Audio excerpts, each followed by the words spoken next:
El primer smartphone no llegó a Europa hasta el 2009 y ya estábamos creando una compañía que iba a basarse en esa tecnología. Queríamos revolucionar un sector, que era el sector de la gastronomía.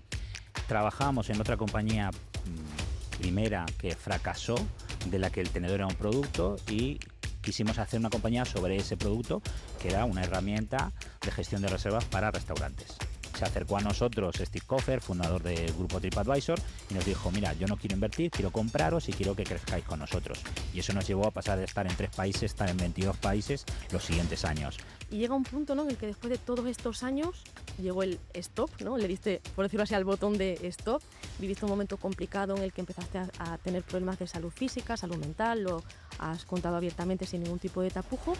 ¿Qué fue lo que te pasó exactamente? ¿Y qué fue lo que te hizo decir: ya está, salgo de la empresa y me voy a dedicar a otra cosa?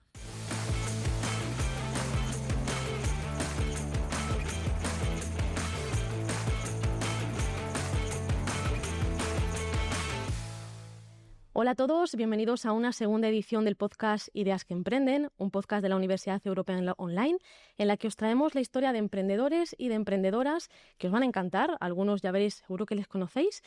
Nos van a contar no solo lo que han creado, sino también anécdotas, algunos secretos también, buenos y malos secretos de esas historias por las que han tenido que pasar en alguna ocasión.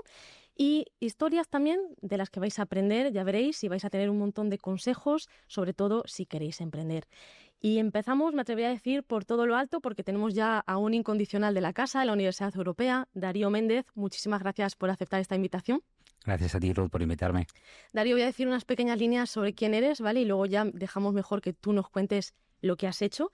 Eres uno de los cofundadores del Tenedor, empresa que creaste en España con otras 2 personas en el 2006 y que vendisteis unos años más tarde a TripAdvisor en el 2014.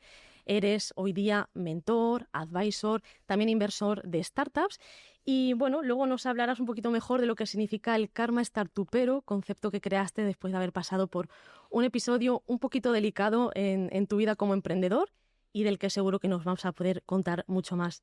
Darío, gracias de nuevo y cuéntanos qué es el Tenedor y cómo surgió esta idea de negocio.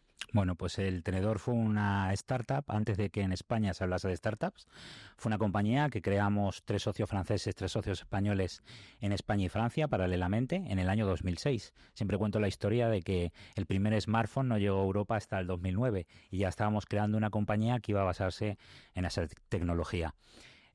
Como siempre digo, no era un momento que se hablase de emprendimiento, no era un momento en que se hablase de rondas de financiación, era un momento en el que se hablaba de crear una compañía en un sector, intentar salir a vender y conseguir los objetivos del negocio.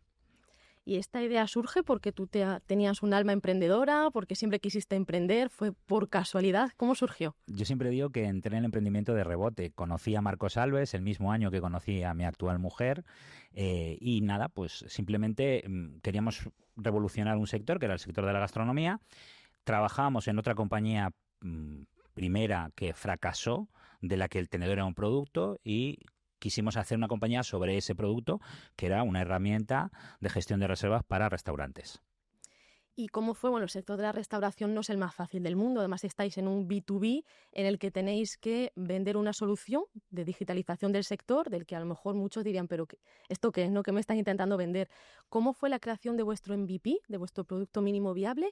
¿Y cómo fue el tocar puerta a puerta a los restaurantes para conseguir a esos primeros clientes? Pues tal y como lo dices, y te sabes muy bien la historia, porque hemos coincidido varias veces. Bueno, pues al final uno de nuestros socios, de estos socios iniciales, era el que se encargó de todo el desarrollo del producto, fue el que nos vino a vender que la tecnología podía cambiar esto, y empezamos pues validándolo, yendo a ver restaurantes, algunos que ya conocíamos de la empresa anterior, y diciéndoles, bueno, si eso les podía ayudar en su día a día. Es verdad que nacimos como un software informático, lo que hoy en día llamaremos un SaaS B2B, que lo que permitía era a los restaurantes gestionar su base de datos de clientes, sus usuarios, y las primeras ventas eran todas puerta a puerta. Siempre digo que los 3 fundadores en España conseguimos los 1000 primeros restaurantes yendo a visitarlos uno por uno. Me acuerdo siempre de esa anécdota que decías que os tirabais horas en el coche, yendo hasta Andalucía, comiendo en el coche, hasta que por fin os dijeran, sí, quiero ser cliente vuestro. Sí, yo creo que es una cosa muy importante ir a ver los clientes a la hora de validar y llegar al mercado, porque te van a decir lo que estás haciendo bien, lo que estás haciendo mal, y si de verdad van a pagar por ello, que al final es este go-to-market, o que ahora hablamos del product market fit, de encontrar ese momento. Y lo recorríamos todo, pues bueno, como no había tantos recursos, pues con un coche nos íbamos a una ciudad, teníamos 20, 25 reuniones, volvíamos a Madrid, y en esos viajes interminables de 4 o 5 horas en coche, bueno, pues íbamos comentando un poco las jugadas y lo que nos habíamos encontrado en esa venta. Y hablando de vender, tú siempre dices que el mejor secreto para todo emprendedor es vender, vender y vender, que no hay más, ¿no? ¿Qué secretos sobre la parte de venta o qué consejos puedes dar para que un emprendedor, que no todo el mundo es capaz de hacer este trabajo de venta, qué les puedes decir para que sea un punto fuerte de su figura como emprendedor? Yo pienso que no es que valgas o no valgas para vender, es que sí o sí, si eres un emprendedor, cofundador de una compañía, no hay nadie mejor que tú para explicar tu compañía, para salir a presentarla a tus clientes, y la única validación que puedes conseguir es que alguien al final pague por ello, o alguien sea cliente tuyo y te haga desarrollarte en esos primeros momentos. Así que, emprendedores, da igual que sea el CTO o el técnico, que sea el de finanzas, todos a vender desde el primer minuto, porque sois los que vais a escuchar al mercado y vais a ir cambiando vuestro producto para adecuarse al mercado. Y porque eso financia la primera parte, ¿no? Las primeras etapas de un proyecto de emprendimiento, porque vosotros, hablando de financiación, llegó un punto en el que la empresa tenía que escalar y para eso se necesitaba capital externo, financiación externa. Levantasteis varias rondas, o no se llamaba antes levantar ronda, pero conseguisteis obtener financiación de fuera y llegó un punto, como 8 años más tarde, ¿no? de comenzar esta actividad, que TripAdvisor quiso compraros la empresa y vosotros vendisteis. Cuéntanos un poquito cómo es esta fase de búsqueda de financiación y sobre todo cómo vivís la venta de TripAdvisor. Bueno, lo primero es que, como bien has dicho, no se llamaban rondas, no había fondos ni inversores profesionales en Europa en aquella época. Los primeros creo que llegarían en torno a 2012, con la última ronda que recibimos. Y llegamos a 2014 queriendo internacionalizar, salir fuera. Estábamos solo en España, Francia y Suiza, y nuestro objetivo, pues bueno, era poder llevar esto a todo el mundo. Así que fuimos a buscar una ronda. Intensamente, uno de nuestros socios estuvo viviendo un mes en Estados Unidos intentando que alguien pudiese invertir en nosotros, y al final no conseguimos esa ronda. Se acercó a nosotros Steve Koffer, fundador del grupo TripAdvisor, y nos dijo: mira, yo no quiero invertir, quiero compraros y quiero que crezcáis con nosotros. Y eso nos llevó a pasar de estar en 3 países, estar en 22 países los siguientes años. La verdad que fue un máster de emprendimiento para todos nosotros. Pero claro, TripAdvisor os compra, tú ya no eres uno de los 3 cofundadores en ese momento, ¿no? Ya tenéis una jerarquía por encima. ¿Cómo se vive el ya, esta no es mi empresa, ya no soy yo el que decido a 100%, sino que sigo, porque seguiste 10 años más en esa empresa cuando ya se había vendido? ¿Cómo te sientes tú como emprendedor, como creador de esta solución? Pues yo creo que es parte del camino, es parte de ese camino de crecimiento personal y profesional. Y la verdad que los mejores momentos y los recuerdos más bonitos fue cuando la compañía iba creciendo, cuando podía irme, por ejemplo, a Argentina, que mis abuelos emigraron hace muchos años allí, bueno, pues a conocer a la familia que tenía y formar a todos los equipos de las empresas que estábamos poniendo en marcha allí. O sea, para mí yo creo que fue el mejor momento, porque cuando no tienes que preocuparte por esa parte de recursos o de financiación y te tienes que preocupar por hacer bien tu trabajo, por lograr expandir el negocio, por lograr vender, bueno, pues creo que es muy chulo, y para un emprendedor pues es un aprendizaje que no se olvida. Hay un punto, lo dije al principio del podcast, en la introducción, Darío, estamos en esa fase, ¿no?, en la que ya sigues en la compañía, pero ya comprada por TripAdvisor, sigues 10 años más, tienes un equipo de 90 personas, y llega un punto, ¿no?, en el que después de todos estos años llegó el stop, ¿no? Le diste, por decirlo así, al botón de stop. Viviste un momento complicado en el que empezaste a tener problemas de salud física, salud mental, lo has contado abiertamente sin ningún tipo de tapujo. ¿Qué fue lo que te pasó exactamente? ¿Y qué fue lo que te hizo decir, ya está, salgo de la empresa y me voy a dedicar a otra cosa? Bueno, yo siempre suelo ser muy radical con las cosas, y esto fue después de mucho tiempo. Fue finales de 2019, pues bueno, tuve un problema físico que yo pensé que era físico, y los médicos pues me asustaron un poco con lo que podía ser, y era debido al estrés. En realidad un problema mental que, como ya he contado en muchos podcasts, creo que es fundamental que los emprendedores busquen ayuda, estén en contacto con otros emprendedores, que sepan que no es tan importante lo que están haciendo. Siempre decía mi equipo de ventas que no éramos neurocirujanos, que no salvábamos vidas, que todo lo demás se puede solucionar y no pasa nada. Bueno, pues yo llegué a ese momento y decidí romper con todo, tomarme un tiempo para mí, un tiempo para descansar, para encontrarme y bueno, y para decidir cuál sería mi siguiente paso. porque yo te escuché en otro podcast, ¿no? El que estaba muy enfocado en esta parte de salud mental para emprendedores, y tú decías que habías dejado completamente de lado tu vida social, a tu familia, eh, que ya se te había quitado como esas ganas de salir, ¿no? De hacer algo más que no fuera vender y estar obsesionado con el trabajo. ¿Merece la pena llegar a ese extremo? ¿Qué consejos tú le puedes dar hoy a un emprendedor para que no llegue a ese punto de ruptura? Pues la respuesta corta es no merece la pena. Porque al final, ya más allá de que estés emprendiendo o estés en un trabajo, al final decían en latín que lo contrario del ocio es el negocio, el lotium y el necotium. Y yo creo que cuando dejas de lado aquello que te gusta hacer, lo que haces con tu familia, con tus amigos, el salir, el viajar, cuando dejas esa parte y lo enfocas solo en negocio, en negocio, en negocio, en llevar algo adelante, es verdad que tienes una responsabilidad de la gente que está acompañándote en ese camino, ya sean socios, ya sean empleados y demás, pero no merece la pena. Y a veces hay que dedicarle muchísimo tiempo y pues de ese tiempo que vas a dedicarle, siempre guárdate un pedacito para compartirlo con lo que de verdad te hace feliz o con aquellos que de verdad siempre van a estar ahí. Totalmente de acuerdo. Hay una barrera siempre que hay que poner, ¿no? En todo lo que viene siendo la vida personal de la vida profesional, y cuando eres emprendedor esa barrera prácticamente está difuminada, no existe muchas veces porque depende de ti, tu negocio, ¿no? Y si no lo sacas tú, no te lo va a sacar ninguna otra persona. Tendemos a eso porque es la presión, pero no deberíamos. Siempre tendríamos que saber que hay cosas en la vida que están bien cada una en su parcela y no se tienen que mezclar. Totalmente. Pero yo creo que es importante que los emprendedores, pues cuando noten los primeros síntomas de ese burnout o que están quemados, que busquen ayuda, que busquen hablar con otros emprendedores y sobre todo que se refugien o que busquen la compañía de su familia y amigos y que hagan más por sí mismos. Y a raíz de todo esto que nos estás contando, Darío, de este momento en el que tú decides ya pasar a otra cosa, lanzaste o creaste un término, no sé cómo decirlo, un término, una frase, un eslogan que se llama el karma startupero, y que hoy día lo usas mucho, ¿no? para cuando hablas de emprendimiento. ¿Qué significa exactamente este término? Y cuéntanos qué hiciste después.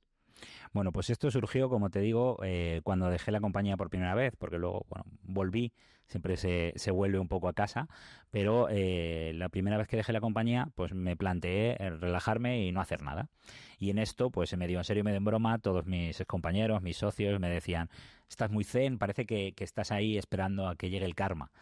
Y pensé en cómo puedo yo ayudar a emprendedores a desarrollar sus proyectos. Yo he aprendido mucho a lo largo de mi carrera profesional, bueno, pues quiero compartir eso con los emprendedores. Y creo que no hay una ley cósmica más potente que el karma, que si tú devuelves lo que has aprendido, luego eso vuelve en un buen modo hacia ti. Y así nació el Karma Startupero, y fue la excusa para decir, cuando alguien me preguntaba, ¿qué estás haciendo ahora? ¿En qué empresa estás? ¿A qué te estás dedicando? Pues decía que me dedicaba al karma. ¿Queda bonito? Yo creo que sí. Y karma es startupero o no startupero. Startupero, exacto. Siempre hay que especificarlo. Entonces, después de esta nueva filosofía con la que tú decides vivir hoy día y hace ya bastantes años, te dedicas a toda la parte de acompañamiento a otros emprendedores. Has acompañado ya a más de 50 startups como advisor, como mentor. También inviertes en startups, de hecho inviertes en una decena, ¿no? Podemos decir, de proyectos de emprendimiento. Más o menos, no te digo las que quedan vivas. Sí, eso ya es otra tarea, eso ya no depende de ti, ¿no? Como acompañamiento. ¿Cuál es tu rol ahora a la hora de ser mentor? ¿Cómo se vive la vida de un emprendedor desde el otro lado? Ya tú no eres la persona que toma riesgos, ya acompañas a los demás, a los que van a emprender y van a tomar esos riesgos por ti. ¿Cómo se vive? ¿Lo disfrutas? Pues yo creo que estoy en un momento de mi vida muy feliz porque estoy aprendiendo más que nunca. Estoy aprendiendo cosas que no me hubiese imaginado que los emprendedores de ahora podrían llegar a hacer o los conocimientos que tienen, y creo que hay muchísimo talento que se puede explotar para el tema del emprendimiento. Y al final es simplemente no decirles, en ese rol de mentor, no decirles lo que tienen que hacer, que eso seguramente lo saben mejor que yo, sino decirles dónde yo me he equivocado, dónde no se tienen que equivocar y darles los aprendizajes. Y eso es parte de ese karma. En realidad, aunque estoy más o menos mentorizando unas 50 compañías, y es una cosa que hago por amor al arte, siempre digo que no le niego un café a ningún emprendedor, pues he visto en los últimos 2 años más de 200 compañías. Algunos he podido acompañarles, me han dejado acompañarles y otros no. Dicen que soy muy duro con las startups. Creo que tienes que serlo, es lo esencial. De hecho, bueno, no lo he comentado, pero tú eres uno de nuestros mentores principales del programa de incubación que tenemos en la Universidad Europea, que se llama Emprende Factory. Y los chicos están encantados con tu acompañamiento y de hecho vemos la diferencia enorme entre un emprendedor que recibe ese acompañamiento y que no lo recibe. ¿Qué piensas tú de sí o sí o depende, cuál es tu respuesta en necesitas recibir un acompañamiento de otras personas para seguir? Bueno, lo primero de todo, quiero decir enhorabuena al programa de Emprende Factory y a todo el trabajo que estáis haciendo. Creo que sois de las universidades que más apuestan por el emprendimiento con estos programas. Y sin duda, un emprendedor siempre tiene que buscar rodearse de aquellos que ya lo han vivido antes o aquellos que ya han superado esos problemas y de gente experta que al final les dedique tiempo. Es lo único que están demandando. Hay una frase tuya, la voy a leer para decirla bien, ¿vale? Porque está entre comillas, por lo tanto es tuya.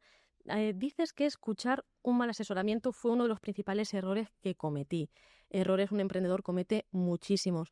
¿Cuáles son esos errores que tú tendrías en tu top 2 o tu top 3 y que evitarías si volvieras a emprender? Yo creo que enamorarse de las cosas, enamorarse primero de la idea, es un problema para los emprendedores porque a veces se transforman en vez de en emprendedores empedernidos en emprendedores empecinados y sí o sí creen que van a reinventar la rueda y van a lograrlo. Y luego escuchar a aquellos que de verdad les apoyen o les aporten. ¿Vale? Los malos asesoramientos vienen precedidos son asesoramientos que se dan mucho bombo, se dan mucha luz y al final repercuten incluso a veces económicamente dentro de la propia compañía. Por eso que busquen ayuda, la ayuda es gratis. No hay que buscar a aquellos que te asesoren o intenten, bueno, pues sacar tajada un poco de tu proyecto. ¿Tienes alguna anécdota hablando de errores? ¿Alguna anécdota que tú puedas decir, si yo volviera hacia atrás o si yo veo que un emprendedor de los que acompaño comete este error, le diría de hacer esto? Algo muy concreto que tú recuerdes como, madre mía, aquel error de emprendedor fue nefasto para mí o para el equipo. Yo es que de verdad no me arrepiento de ninguno de los errores que hemos cometido, porque al final lo que hemos hecho es aprender con cada uno de esos errores y son oportunidades nuevas. Pero yo, sobre todo, hay algo que le digo a los emprendedores, una de las cosas ya lo has dicho, es vender, vender, vender para validar y luego no quedarse sordo. Porque a veces pasa, y sobre todo aquellos emprendedores que levantan una ronda y que ya tienen algo de dinero en el bolsillo, que hay una enfermedad que les aqueja a todos, que es que se quedan sordos. No tienen esa humildad para escuchar a sus socios, a sus clientes, porque refuerzan el poder de su idea. Se confían demasiado, ¿no? Se confían mucho. Darío, hay una pregunta que a mí siempre me gusta hacer a cualquier persona como tú, ¿no? Que acompaña hoy día a emprendedores que han emprendido. Y es que después de tantos proyectos a los que has acompañado, ¿podrías decir que hay una base mínima de las competencias que tiene que tener una persona para emprender? ¿O que el emprendimiento no se nace, se hace y cualquiera que tenga un mínimo de empeño puede conseguir montar un negocio? ¿Qué piensas tú? Pues yo siempre hablo de las 5 cualidades del emprendedor, que tiene que tener todo emprendedor para que de verdad su proyecto sea ejecutable, ¿vale? Que es lo más importante dentro de las startups. La primera de todas es humildad. Y humildad se traduce como escuchar. Hay que escuchar a todo tu entorno y a todos los que están tan locos como tú para acompañarte en ese camino. La segunda es ponerle ilusión. La tercera, esfuerzo. Eso te va a dar el liderazgo para acompañar a otros, los primeros empleados de la compañía, los primeros que se unan a ti, para que sigan contigo. Y la quinta y última es no tener miedo al riesgo, porque vais a estar en la cuerda floja continuamente, no vais a saber si vais a pagar nóminas, no vais a poder saber si el día siguiente vais a seguir existiendo o no. Entonces no hay que tener aversión al riesgo. Creo que esas personas que son echadas para adelante y además escuchan, es un carácter emprendedor total. Y ser muy desenvuelta. O sea, para mí yo lo veo cuando recibimos a algún emprendedor que viene a contarnos una idea.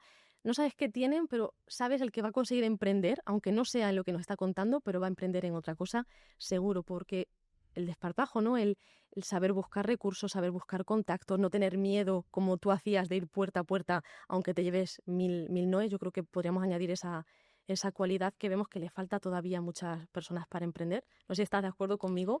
Totalmente. El otro día, de hecho, estaba en el South Summit, estábamos hablando de emprendedores y decíamos que en España tenemos mucho talento técnico, mucho talento en operaciones, en finanzas, pero no sabemos por qué, aunque somos muy extrovertidos, no salimos a vender, no salimos a coger el teléfono, a llamar, a intentar ver clientes, a preguntar, a contar nuestra idea para que nos la reten, para que... Pues no sabemos por qué pasa eso. Da pánico y yo creo que es lo primero que tenemos que hacer. Y bueno, me atrevería a decir que uno de los bloqueos que tienen los emprendedores es el estar obsesionados con buscar financiación. Pasar de tengo una idea y la tengo que financiar cuando hay muchísimas otras etapas. Tú hoy día, como decía al principio, inviertes en startups, eres inversor privado, business angel, y dices que eres el peor business angel del mundo. Cuéntanos cómo es eso de invertir en proyectos y sobre todo en qué te fijas tú a la hora de decidir si quieres invertir tu dinero propio en un proyecto, sobre todo en un sector en el que hay mucho vendehumo, ¿no? Yo creo que es buscar a la persona adecuada, buscar al equipo adecuado que se complemente, porque al final las ideas todas pasarán y yo he visto la misma idea cientos de veces, pero hay a veces que, como decías tú antes, identificas algo en la persona que es capaz de llevar a cabo esa idea, que es capaz de ejecutar esa idea y dices, me da igual, a lo mejor la primera idea que va a poner en marcha se la va a pegar, pero la siguiente estaré ahí para acompañarle. Y sobre todo, a mí digo que soy el peor business angel del mundo por una sencilla razón, porque me aburre soberanamente. Me encanta acompañar a los proyectos y me encanta acompañarles a buscar ese smart money. Yo siempre les digo, vamos a darte el smart, vamos a ayudarte, vamos a buscar gente que te pueda asesorar y luego vamos a ir a buscar dinero juntos cuando estés preparado para ir a esas rondas. Porque ¿cuál es la figura de un buen business angel? El business angel tiene que aportar mucho más que el dinero, pero muchísimo más. El dinero es lo de menos. Es el ticket para poder ayudar a esa compañía.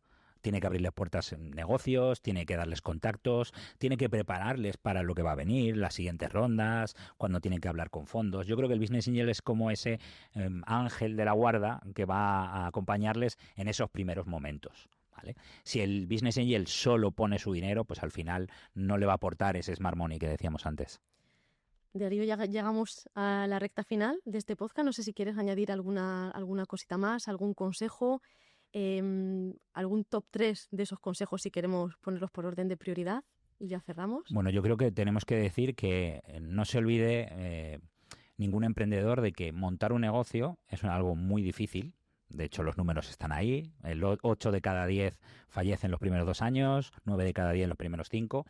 Y que la única forma de llegar a validar esa gran idea que has tenido es llevarla al mercado vendiendo, consiguiendo tus primeros clientes, haciendo ese mom test. No sé si es algo que sí que creo que estudiamos en la universidad. Bueno, pues hacer ese test a las madres de mis amigos, no a mi madre que siempre me va a invertir en mí y siempre me va a decir que ok. Entonces yo creo que es muy importante que salgan al mundo y que no tengan miedo de copiar y que no tengan miedo a que les copien. Bueno, eso... Porque eso es un drama cuando un emprendedor, cuando va a contar su idea, dice, bueno, pues voy a firmar un NDA o por favor, esto no puede salir de aquí. Tú le dices, si en algún momento algún competidor tuyo te copia, es que tú eres el líder. Así que enhorabuena porque vas delante. Exacto. Y si no hay competidores, a lo mejor es porque no hay una necesidad en el mercado y nos estamos confundiendo. Y no hemos logrado validar. Exactamente. Darío, millones de gracias por todos estos consejos. Nada. Nos vemos en el siguiente capítulo y seguramente con emprendedores también con historias tan potentes como la de Darío. Un placer. Gracias de nuevo. Gracias a vosotros.